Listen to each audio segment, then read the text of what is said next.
Hello, everyone, and welcome to the Bonus Point Rugby Show. My name is TJ Olsen, and great to have you with us for episode 61 of the podcast. It has been a monster of a week in the rugby world with plenty of exciting matches, controversial news, and some exciting things to chat about today. So let's recap what we've got on store for you today. As usual, at the top of the show, we have our lightning quick recap segment with some pretty cool topics and news stories to chat about. Our first half segment is going to be all about our Wallabies starting 15. An old friend joins us back on the pod, and we're going to be chatting about who we think if Noah and Joseph Lolesio are going to be replaced with if they're out due to injury for the Wallabies starting 15 of the Lions tour. The second half segment is all going to be about the crazy news that's come out of Ireland scrapping their 7's program, all the financials behind it, what we think about the implications about their pathway program and all those types of things. And their bonus point segment today is all going to be about the potential top 3 players the guests and I would want to see in the ANZAC Test that is coming up in the Lions tour. To see who the guest is and the potential players, you'll have to wait and see. Plus our Super Rugby round 14 picks. That is what we have in store for you today. I'm too excited. Let's rip in. This is the Bonus Point Rugby Show.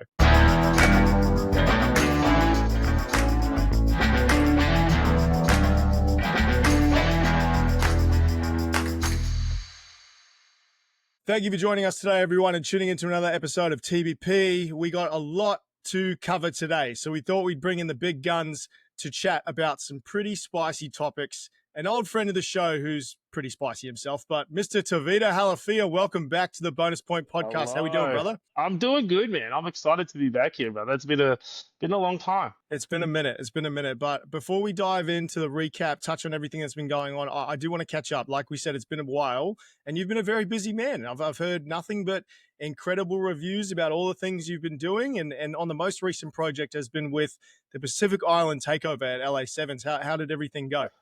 Dude, look, it was a big takeover.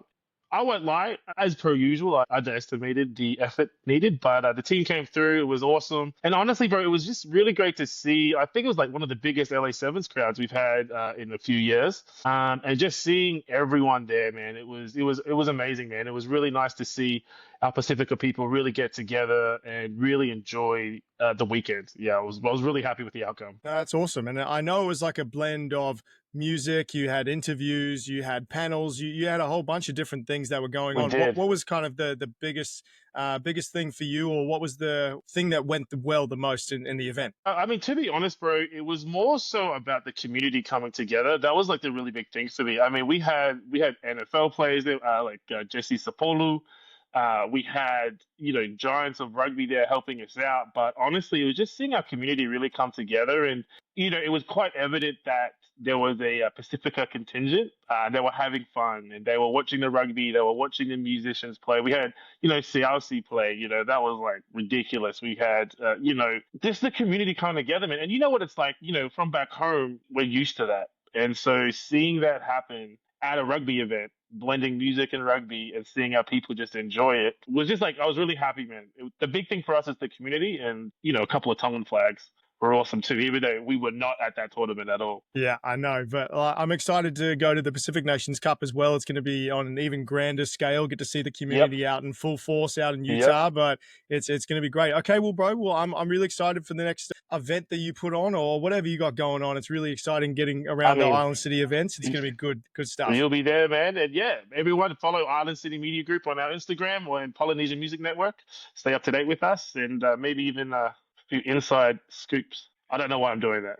I don't know. I think it's just got a twitch going on. But let's dive into our lightning quick recap. Super Rugby had a big weekend starting off last week. The Blues showcasing dominance in Suva with their forward pack leading the charge. 3 of their 5 tries were scored by front row players. Love to see that. Get the Piggies get a try. They established a 22 lead by halftime. So this has helped the Blues secure a bonus point victory and propelled the Blues into a top 6 of the standings. We'll chat a little bit about that a little bit later because that did knock off Hull's team. But in a rain-affected Sydney Derby, the Reds mounted a second half comeback to clinch a victory. A defensive crossfield kick from Dungunu to Lockie Anderson sealed the win, and the Tars also suffered a massive blow, losing Joseph Suaalii to a concussion, which we will also talk about a little bit in a second. But third game, the Chiefs ascended to the top of the table with a commanding win, and Christchurch will be very tough to knock off with only 2 games left to go. excited to see what unfolds from that. And lastly, the Brumbies secured a solid victory in Perth, but the match was overshadowed as well by another injury.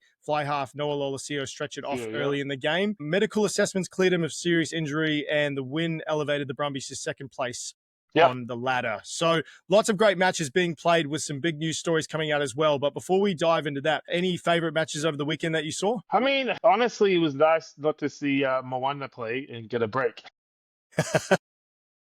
No, honestly, the Reds have been really turning it on for me. I'm a little apprehensive what's going to happen moving forward with them, but I think for me too, I don't want to come in here hot and hating again. Why? That's what we pay you the big bucks for. Come on. I've matured. I've changed. Okay, I'm someone that sits on the fence and analyzes and just gives an opinion with no bias. But bro, like the Blues are coming into form, man, and it was really interesting to see them.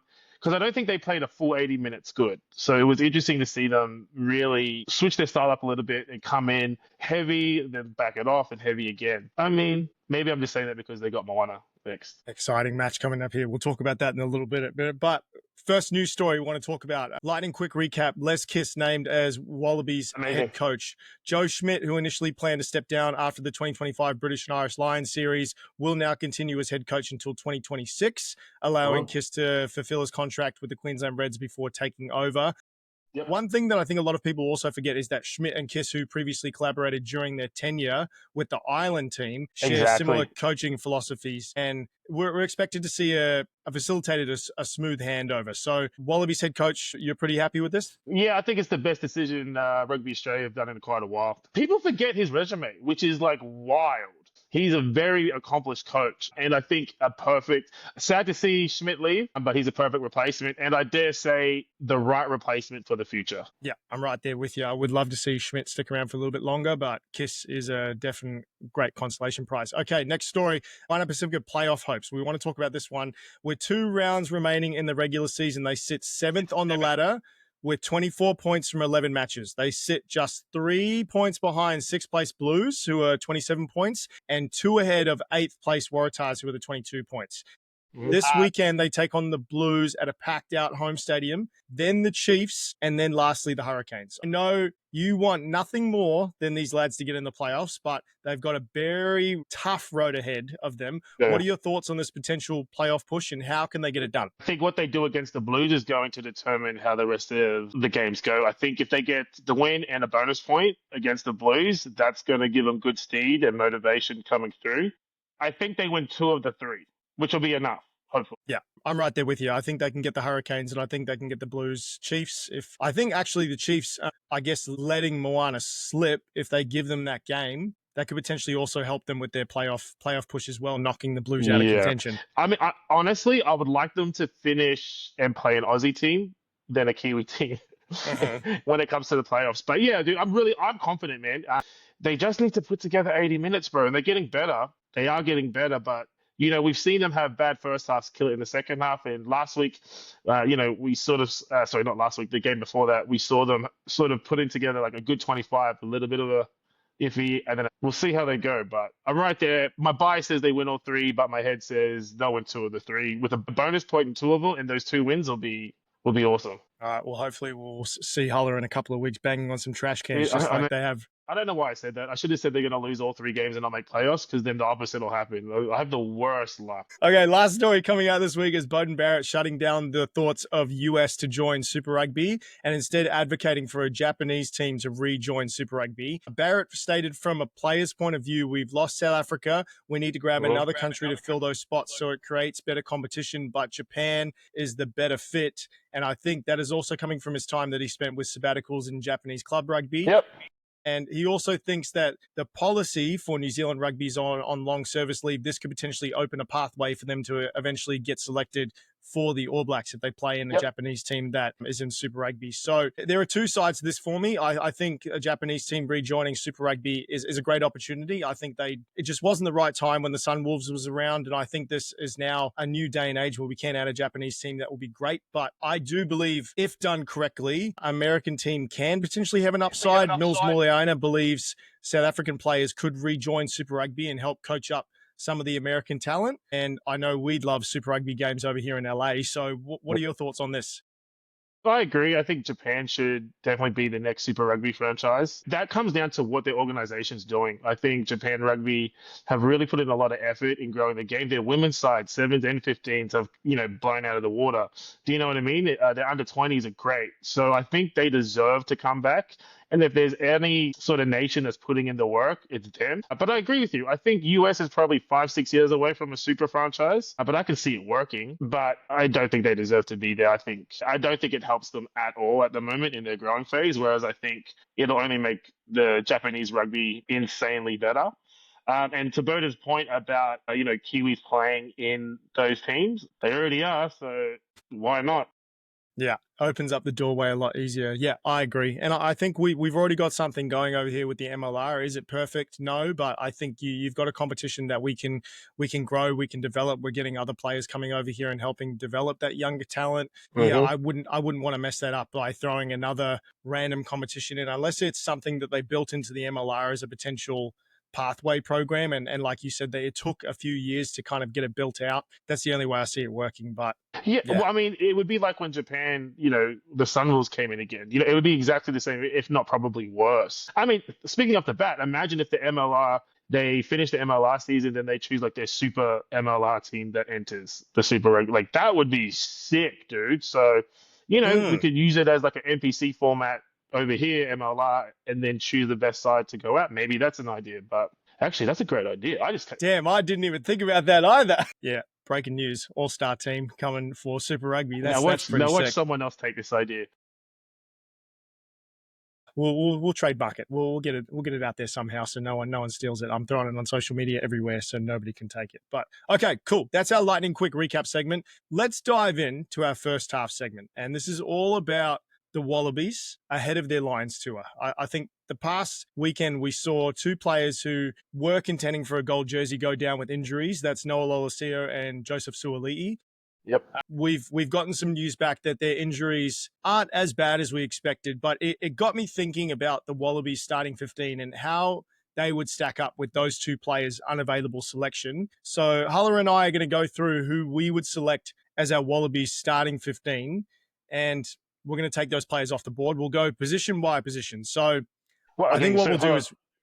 Oh, sorry. No, you go. You tell me what you think to do, and I'll tell you what my idea was. Okay. All right. Well, I was going to go starting from 1 through to 15. We'll just go like front row, locks, back row, and go back and forth. What's your idea? Well, we haven't spoken about this, so this is live. So you tell me who you think, and then I'll be like, yes, or I agree or not, because chances are we're going to agree more than often than not. Oh, I don't know.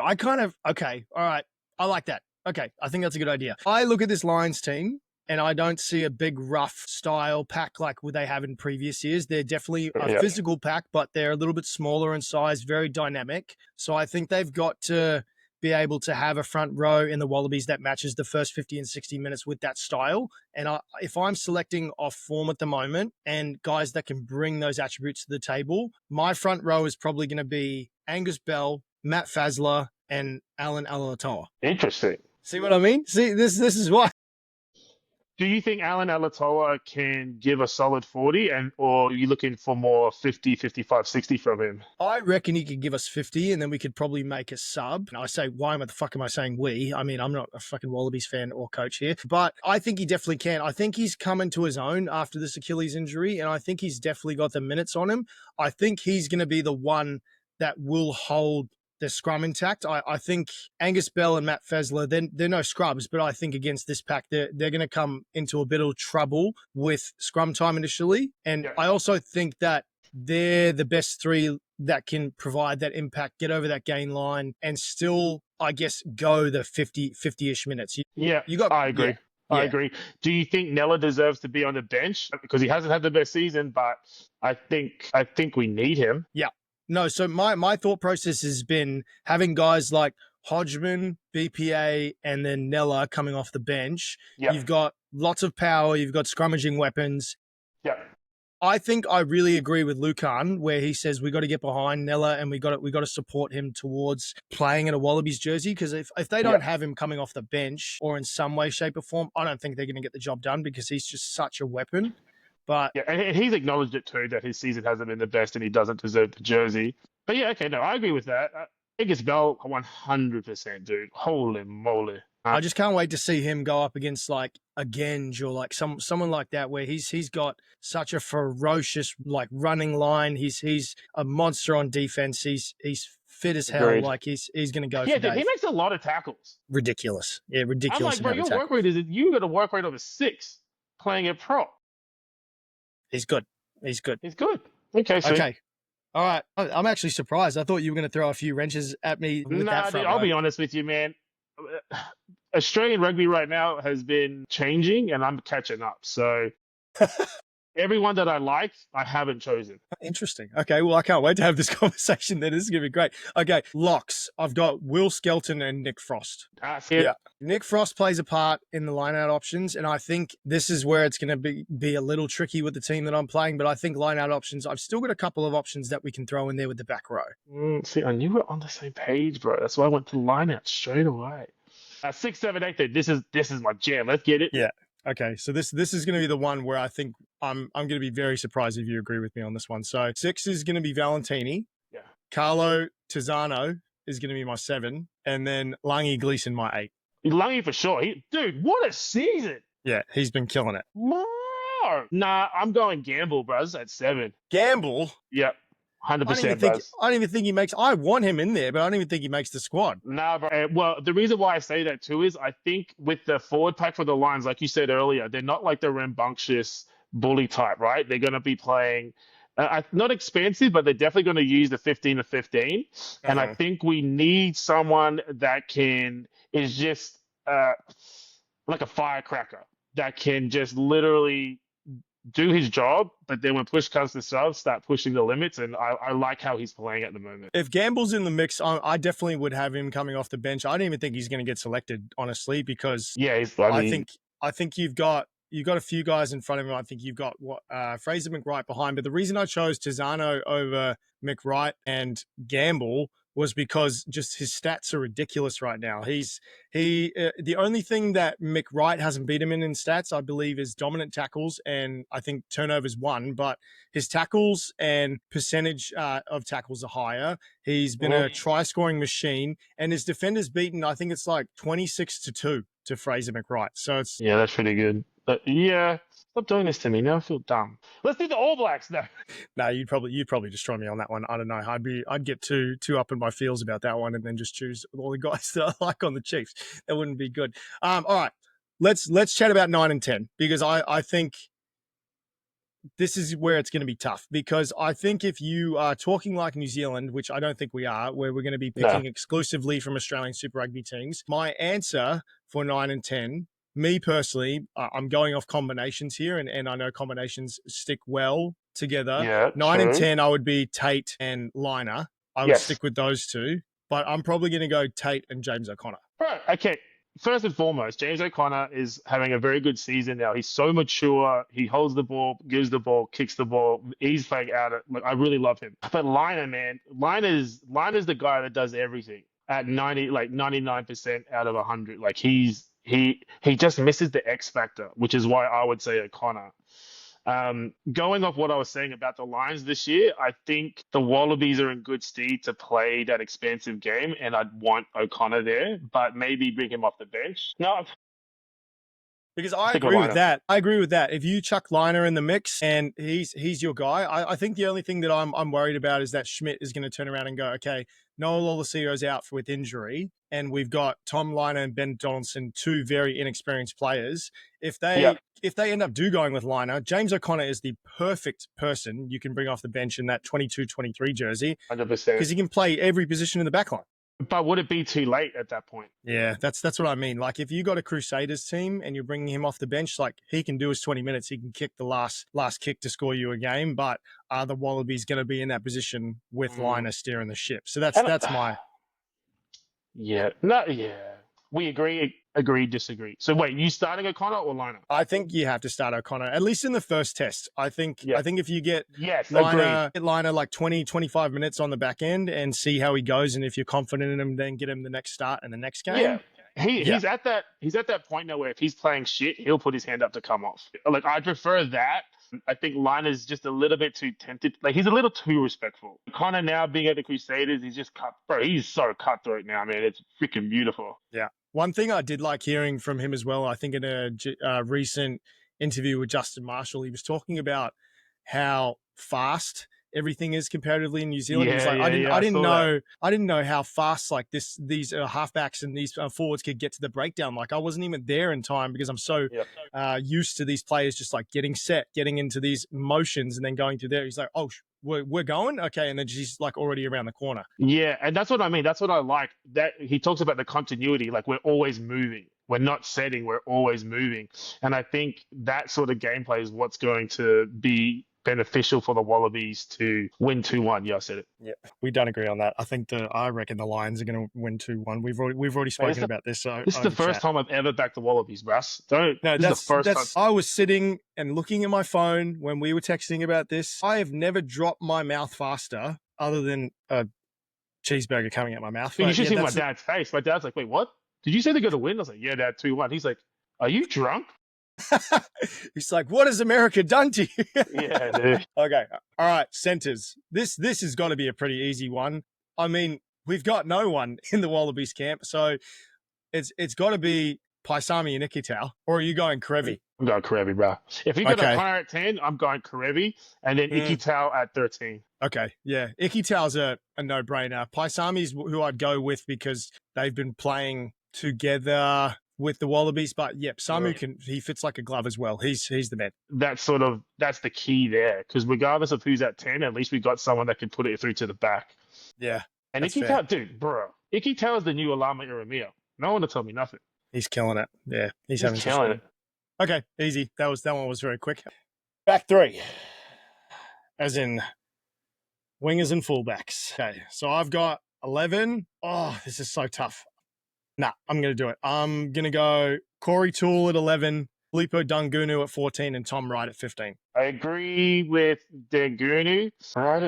Here's the thing. With Wright at fullback, it's almost like Matt Burke at fullback back in the day. Do you know what I mean? Like, can do the job. But yeah, there's really no one else that we can suppose we put there. You can put Kellaway there, but no, we can't. He's been playing wing. He should not be in the team. He should not be in the team. No. I will not have that conversation. Well, I mean, okay, who else would you think then at fullback instead of Wright? Well, the only other person I would have picked was Joe Suaalii, but I don't know if he's going to be ready. I don't think he will be ready. How about this? What if we start Wright and then we pull him if O'Connor's having a blinder of a game and put Liner at fullback? I mean, that could happen. Liner doesn't have gas. No, that's all right. I'm trying to act smart now. I'm not acting smart. You're very right at fullback. Defensively, it would. Yeah, exactly. The thing that I like about Wright is that he's not afraid. The thing I don't like about him is that he's not afraid. And I just think he overruns a couple, he's a little overconfident sometimes. Yeah. But that could work against the Lions, man. The only other change that I'd probably make on the left wing would be I'd put Harry Potter there instead. Because he's been having a blinder of a season. Not Harry Potter, the wizard. I know what you're talking about. Yeah. Why would you hold him to left wing and not right? Because Filippo's on the right. So that's what I wanted to get to. So Dangunu's locked that spot in. Yeah, I mean, unless you run out of depth and you have to play him at 13, because you could play Dungunu at 13. Like you could definitely do that if Ikitau's out. Yeah, that's true. Or you could bring Dungunu off the bench, and then you could have him as that utility. You could play 13. You could play wing. Yeah, but he's been having a blinder. He's been killing it today. Okay, I agree. I think maybe Harry, because Old Man's been killing it.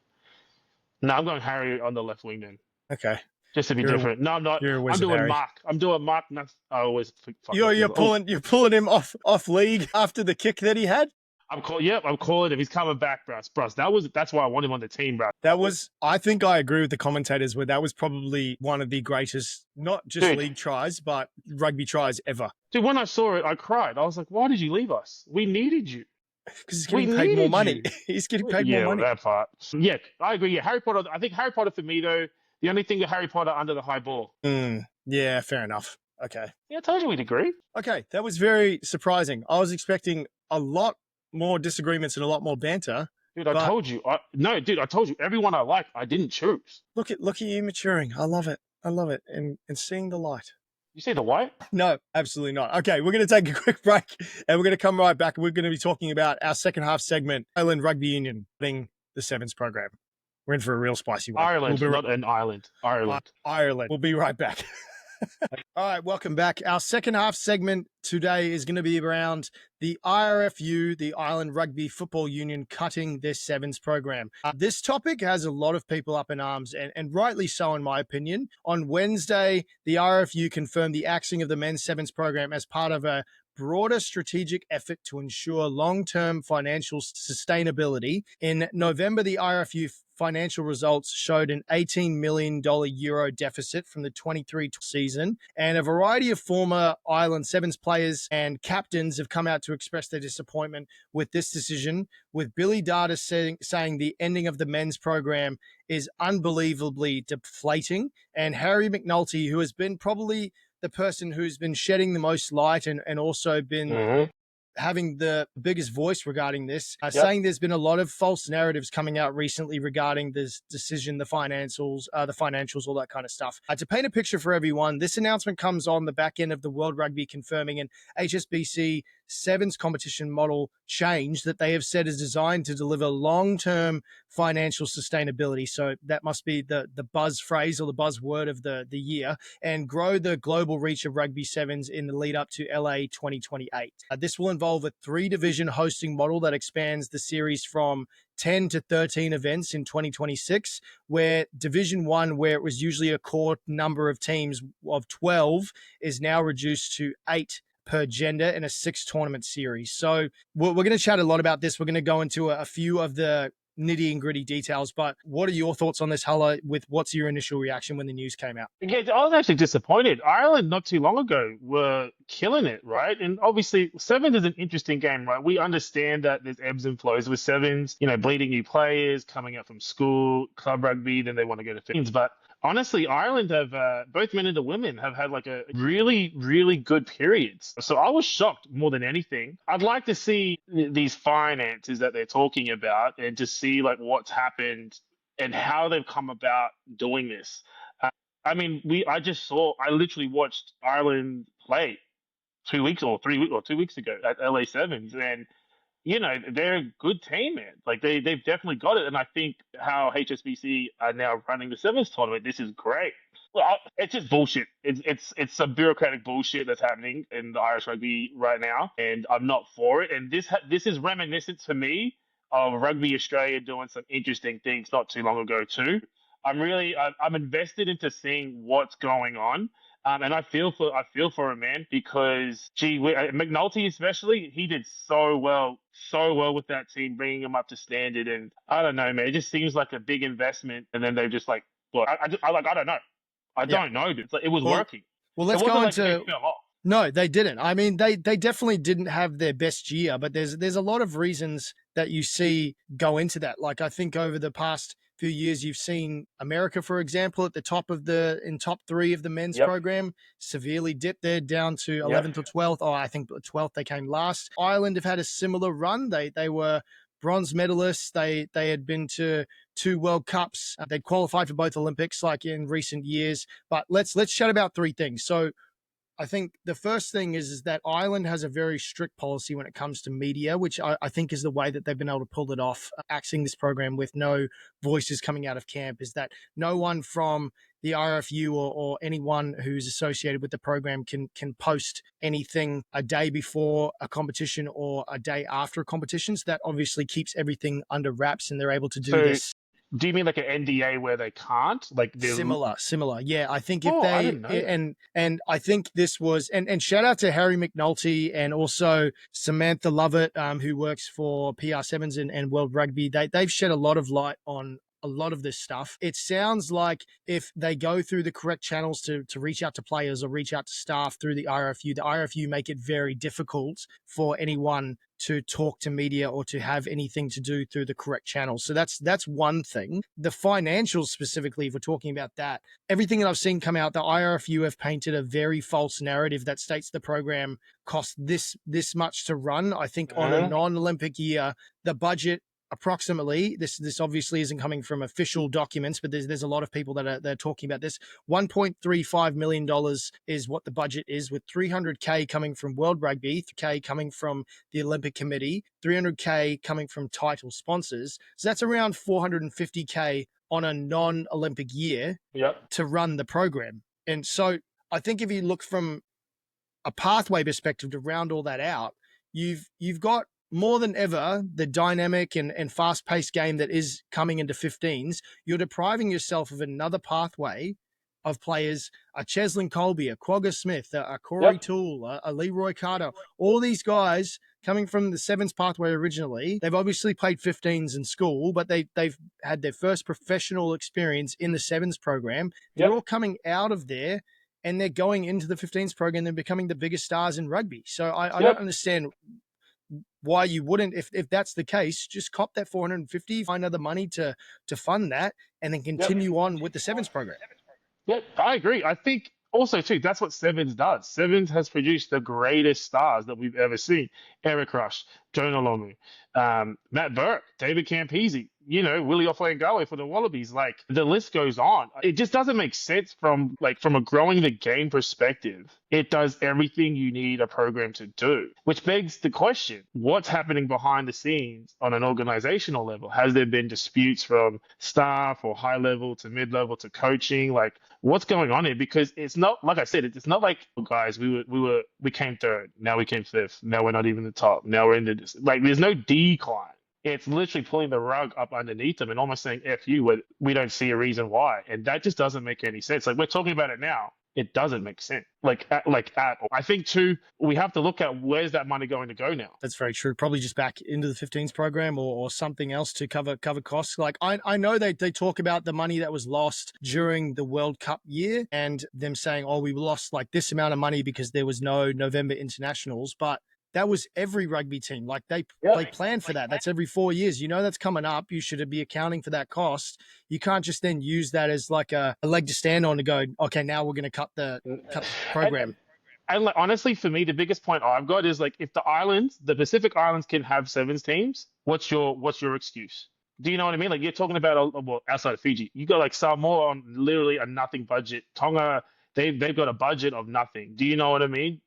It's like, what are you guys complaining about? I don't know. Now I'm getting fired up because honestly, we're losing Ireland's losing a base to perform better and to like blood new players to come through, like you were saying. And it's like, if you expect Ireland to win a World Cup, it's not just in the 15s, mate. You're going to have a star that comes through, this program, or maybe out of school isn't the biggest, so he goes to 7's, then he comes back to 15s, like you said. But it's just, no, man.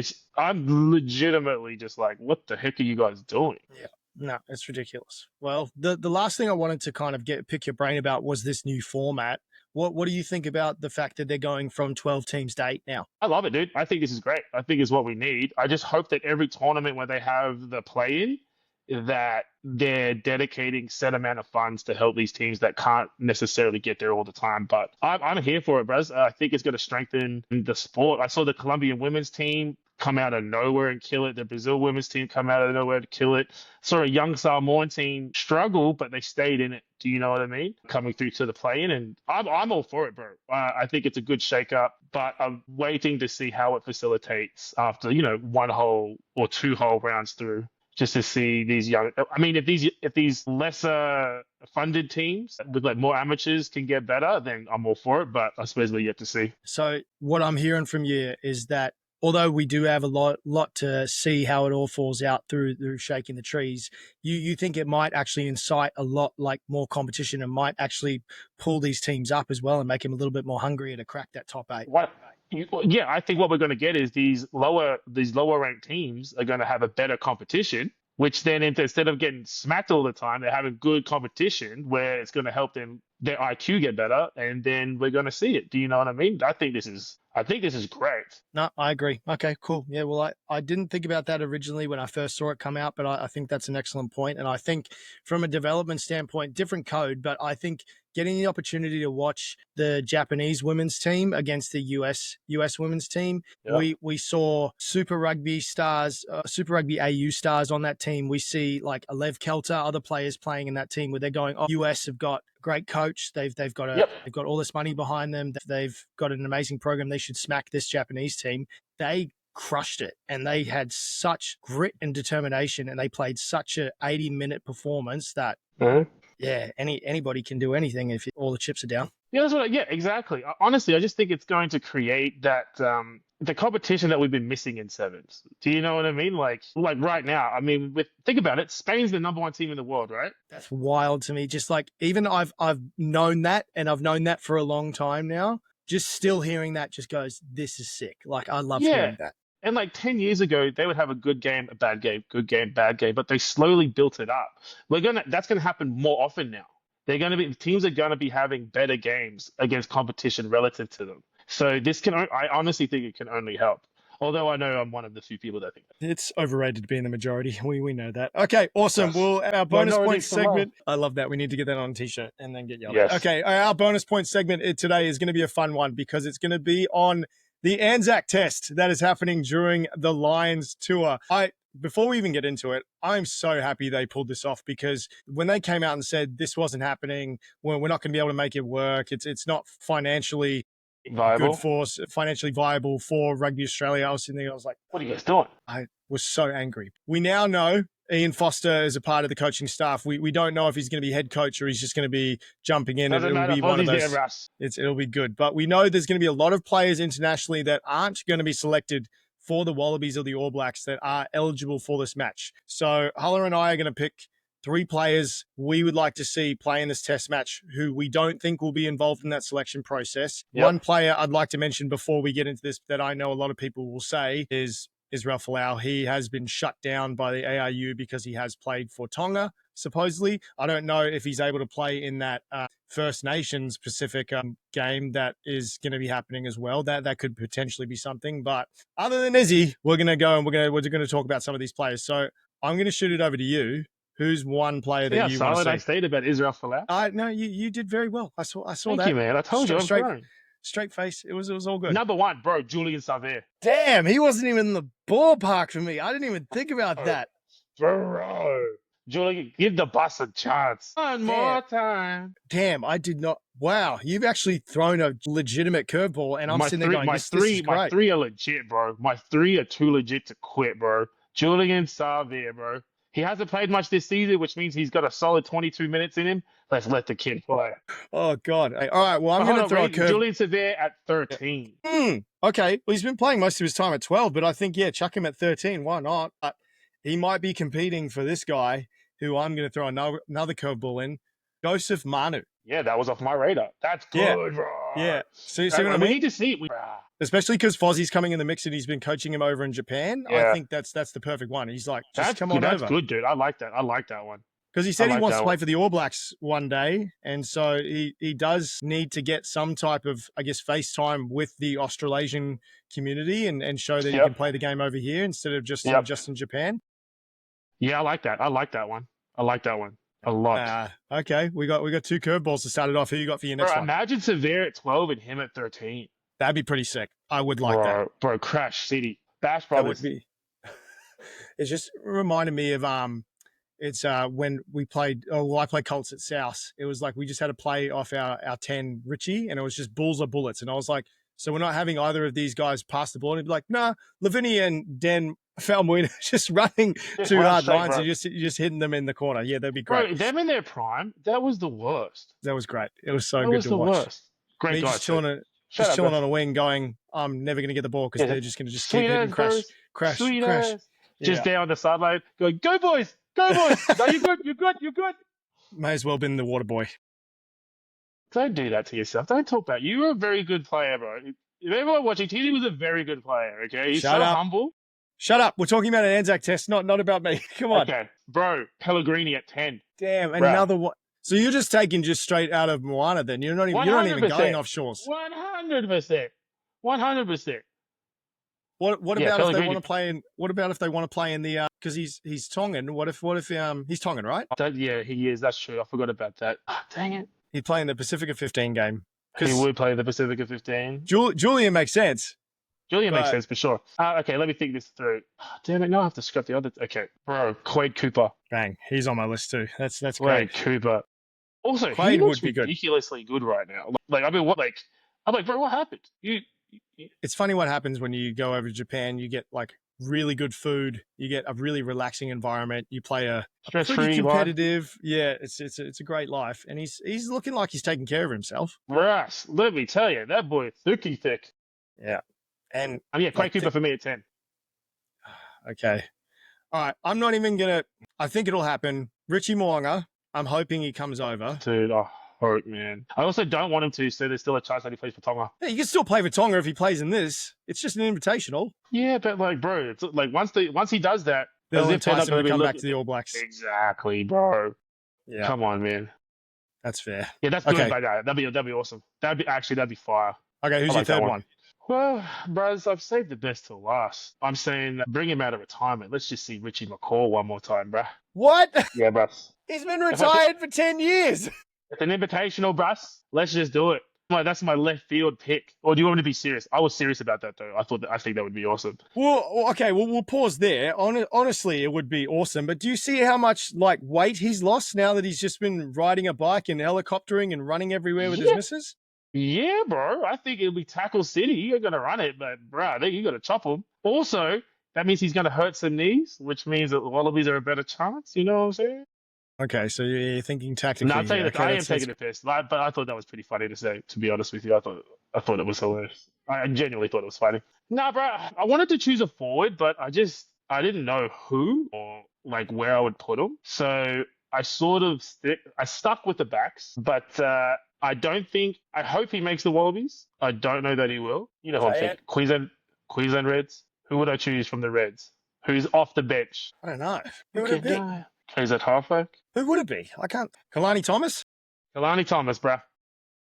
Yeah, I say Kalani Thomas, and the reason why I say that is because I'd like to see him with some super dope rugby play. Can you imagine him going to Richie Mo'unga? That would be, I think it's going to help him because I think he's legit, bro.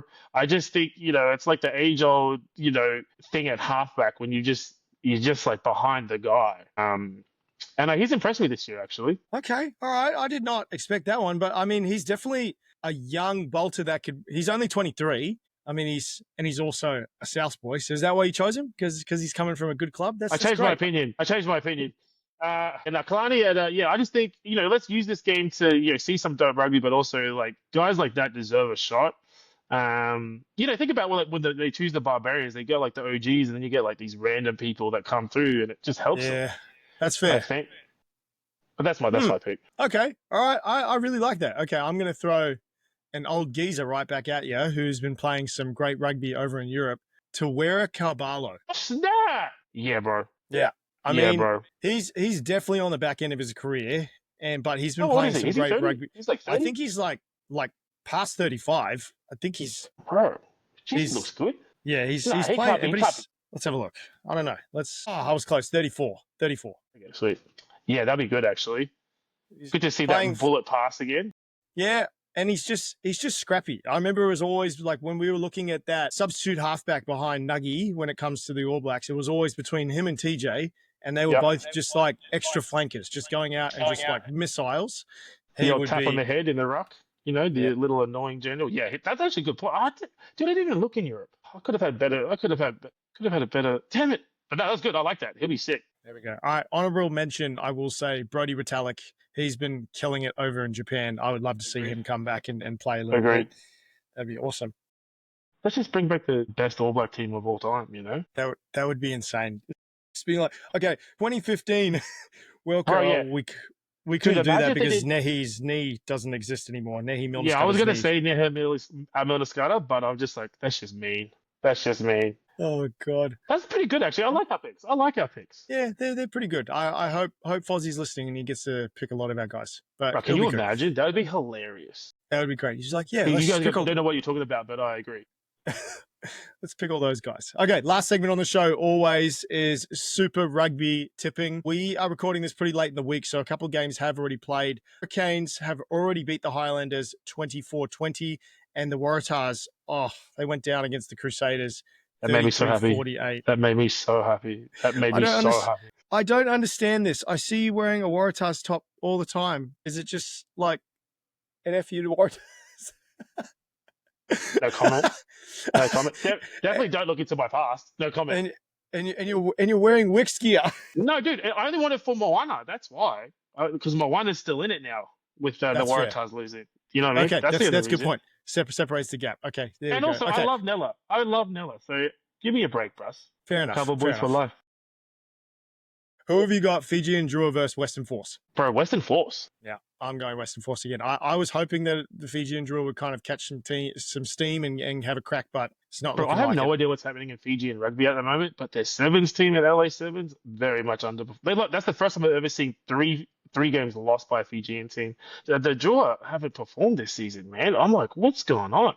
They Makes me haven't really sad used because I want they our haven't brothers really to used win. their superpower as well. The Fijian Heat. Some teams have been able to beat them at their home ground, which was never I know happening. it's weird to see, bro. Something's happening, but yeah, Western Force. Something's in the Fiji water. Okay, Moana Pacifica versus the Blues. We know who you're picking. I was gonna say Blues. Yeah, I think Moana Pacifica. Here's the thing: it's determined on how they perform in the first 30 minutes. Blues are going to come out firing. If Moana can get a couple of tries on, I think we're going to do good. I just hope we get the bonus point. Yeah, they definitely can't be like my Knicks, who just went into the Eastern Conference Finals and lose by like 30 points in the first half, and then come back and then win a game, what? and then they had Michael Jordan water. I don't know what they did that whole season. I'm like, bro, what are you guys on? Yeah, I have no idea what Brunson is drinking, but I want some of that. Yeah, I'm going to go Moana Pacifica as well. I think it's sold out crowd at North Harbour Stadium. I think the Blues are obviously going to have a big contingent of fans there, but I think if they can get the ball rolling early, I agree as well. I think they can have a great game. I want to have a look and see who's starting for Moana, though. Is it Pellegrini or is it Jackson Garden-Bachop? That would be interesting. Yeah, I haven't seen the lineup. I will have a look. I think the thing I'm worried about with the Blues is if there's too many lineouts, their rolling maul is very good at the moment. It is horrendous. And Moana's not the best at defending that. So I'm a little worried. They do play a kicking game, which I really enjoy from the Blues. I think Moana's been attacking very well, that back three, so I don't know whether they want to do that. But for the first time, my heart and my head say Moana, because usually it's just my heart. But yeah, I think they're coming together really well, man. And the Artie Severe difference, you can't tell me. Yeah, we're gonna spend too much time, but yeah, Moana. Artie Severe, bro, you're the man. You're my MVP every day of the week. 100%. And you guys are gonna get the win. I'm calling it here. Pellegrini is starting at 10, so you guys are gonna get it, and it's coming. Chubby Tongan. Okay. Last game, Brumbies v Reds. Who you got? Head says Brumbies. Just close game, but I'm hoping the Reds. So you picking the Brumbies? Yeah, Brumbies. I'm going to pick the Brumbies too. I think they've just been on fire. I think the Reds they've been playing well, but I don't think they can get it done inconsistent. Number two. Yeah. I think that's that's the really most we've agreed on ever. I know. This is kind of wild. This is very unsettling. It's not good. We need more because I banter love back. it up. I'm on TJ coaching brain now. Oh, all right. Well, thank you everyone for listening in. Hulla, it was great to have you back. Thank you. It was good to chat footy with you again. Oh yeah, it was awesome. Thanks for having me, man. I look forward to doing this again. Doing Got the some exciting again. stuff coming up. Yeah, winkety wink. We definitely do. They ain't ready for it yet. But no, thanks for having me. Let's go, Moana. Woohoo! All right, guys. Thank you so much for tuning in. Stay tuned for new episodes coming out every Wednesday next week, and we will see you soon. Have a good one. Peace, guys.